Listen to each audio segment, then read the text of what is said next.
सीखेंगे। कैसे? 4 पॉइंट्स इसके सीखेंगे। नंबर 1 पे है माँ का किरदार। क्या है? माँ का किरदार। नंबर 2 है माँ की गलत तालीम। क्या? माँ की गलत तालीम। नंबर 3 पे है कौम की माँ। मेरे साथ बोलिएगा, कौम की माँ। नंबर 4 पे है एक पास्टर भी माँ का किरदार अदा कर सकता है। एक पास्टर भी माँ का किरदार अदा कर सकता है। तो जो पहला हमारा आज का पॉइंट है वो है माँ का किरदार। हम अपनी जिंदगी के अंदर जब अपनी वालदा का किरदार देखते हैं, लोगों के अंदर, माहौल के अंदर देखते हैं, तो माँ बड़े दुख सहती है अपने बच्चों के लिए। आप खुद जो है वो गीली जगह पर सर्दियों में भी सो जाती है, लेकिन अपने बच्चे को जो है वो हमेशा खुश्क जगह पर सुलाती है ताकि मेरा बच्चा डिस्टर्ब ना हो। और एक बड़ी प्यारी बात है, ये एक नेचुरल कुदरती फितरत है माँ के अंदर कि एक बेटी जो है जो जब 19-20 साल की होती है, जब अपने वालिदैन के घर में होती है, तो वो बड़ी ही नखरेली, बड़ी अकड़ू यानी कि अकड़ वाली भी होती है, बड़ी मगरूरी भी होती है और थोड़ी सी जिद्दी भी होती है। अपनी जिद बनवाती है हर एक काम के लिए, हर एक बात के लिए। माँ का किरदार। माँ खुद बहुत ज्यादा दुख सहती है, लेकिन अपने बच्चों पर आंच आने देती नहीं है। तो जैसे मैं बात कर रहा था कि जब 19-20 की होती है तो उसके अंदर जो है वो एक बचपना सा होता है, लेकिन जैसे ही उसकी शादी हो जाती है, निकाह हो जाता है, उसके अंदर तब्दीलियां आ जाती है। उसके अंदर जब खुदावंद उसे ब्लेस्ड करता है, जब बेबी कंसीव करती है, तो एक माँ की उसके अंदर फीलिंग आना शुरू हो जाती है। फिर वो अपने तमाम जज्बात जो हैं वो अपने मार देती है, लेकिन अपने बच्चों के जज्बात को फिर उभारती है, अपने बच्चों के मुताबिक जिंदगी बसर करती है कि मेरे बच्चे हमेशा खुश रहें। माँ की फितरत और जो हमारा खुदा है, उन दोनों की फितरत एक जैसी ही है। माँ भी नहीं चाहती कि उसके बच्चे को हाथ लगाए, और इसी तरह खुदा भी नहीं चाहता कि मेरे लोगों को कोई हाथ लगाए। तो माँ का जो किरदार हमारी जिंदगी के अंदर वो बहुत बड़ा है। जैसे कि कहते हैं कि पहली दरसगाह जो है वो कौन है? वो भी माँ है।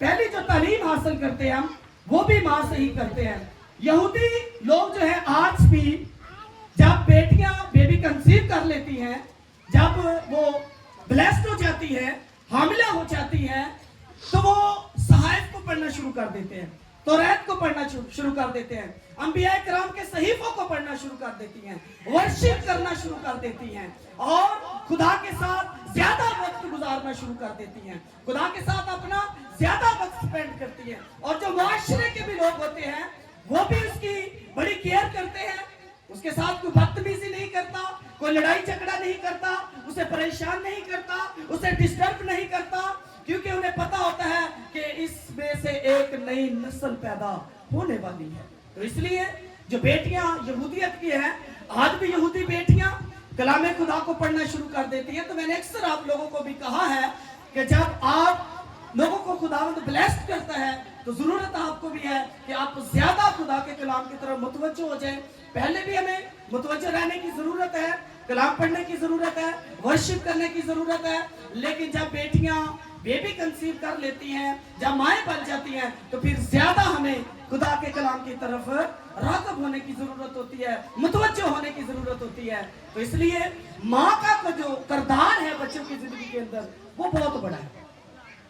जो माँ करती है वही बेटी फिर आगे जाकर बच्चे सीखते हैं। तो ये नंबर 1 था माँ का किरदार। तो जब हम आजकल देखते हैं, पहले बेटियों का मैंने बताया जैसे वालदा का कि वो खुद आप गीली जगह पर सो जाती थी, बच्चों को सूखी जगह पर सुलाती थी, लेकिन आज मैं सोशल मीडिया पर थोड़े दिन पहले एक वीडियो अपलोड हुई थी, देख रहा था कि एक माँ ने अपने 3 बच्चे कत्ल कर दिए। क्या किया है? यानी कि ये गलत तालीम है। जब हम अपने बच्चों की तरबियत नहीं करते, बहुत सारे लोग कहते हैं कि जैसे बच्चा बड़ा होगा आप ही ठीक हो जाएगा, ठीक है। लेकिन जैसे जैसे बच्चा बड़ा होता है, जो उसके अंदर तरबियत आती है, वो तरबियत परवान चढ़ती जाती है। और कलाम में लिखा है कि लड़के की उस राह पर तरबियत कर जिस पर उसे जाना है, ताकि बूढ़ा होकर भी उसे ना भूलेगा। तो बच्चों की जो तरबियत है वो बचपन ही से की जाती है। तो मैं एक और सोशल मीडिया पर काफी दिनों से पहले वीडियो देख रहा था। एक परिंदा था, वो माँ थी, आग लगी हुई है जंगल के अंदर, उसके बच्चे उड़ नहीं सकते, और देखते हैं कि वो अपने बच्चों के ऊपर पार फैलाकर बैठी और वो जल गई।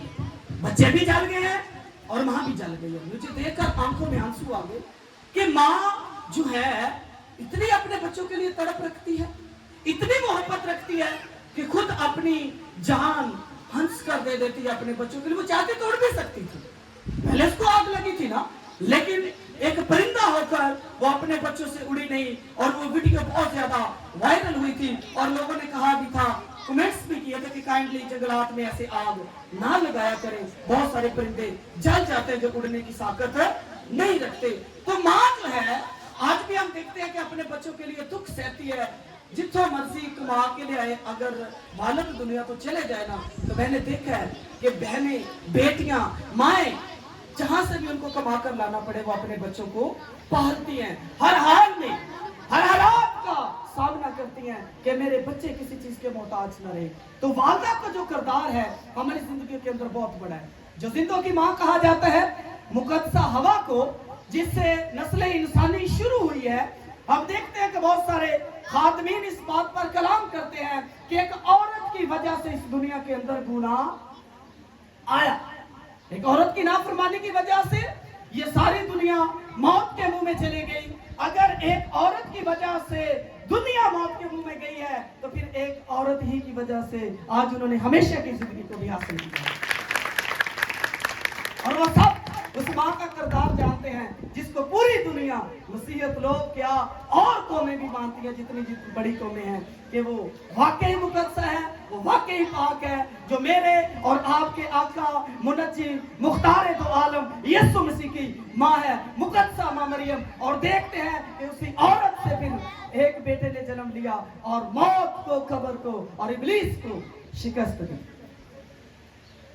तो इसलिए अगर दुनिया के अंदर गुनाह औरत की वजह से, मौत औरत की वजह से आई है, तो फिर जिंदगी भी, हमेशा की जिंदगी भी और बादशाही भी एक औरत ही की वजह से मेरे नसीब होती है। आमीन। तो ये है माँ का किरदार, यह वालदा का किरदार, क्योंकि वो पाक दामन थी। उसने अपनी जिंदगी के अंदर लिखा है, कलाम खुदा फरमाता है, शहादत देता है कि कोई भी गुनाह, वो गुनाह से ना वाकिफ थी, इसलिए खुदा को पसंद आई। तो आप मेरी बेटियों, आज आपको भी जरूरत है अपनी जिंदगी जो है वो खुदा के कलाम के मुताबिक बसर करें और अपना दामन जो है वो मुकद्दसा माँ मरियम की तरह पाक रखें। जब आप अपने दामन को पाक रखती हैं, तो फिर मेरे और आपके आका मुख्तारे दो आलम यीशु मसीह जैसे खुदा सूरमा और अपने बेटे पैदा करता है। आमीन। और नंबर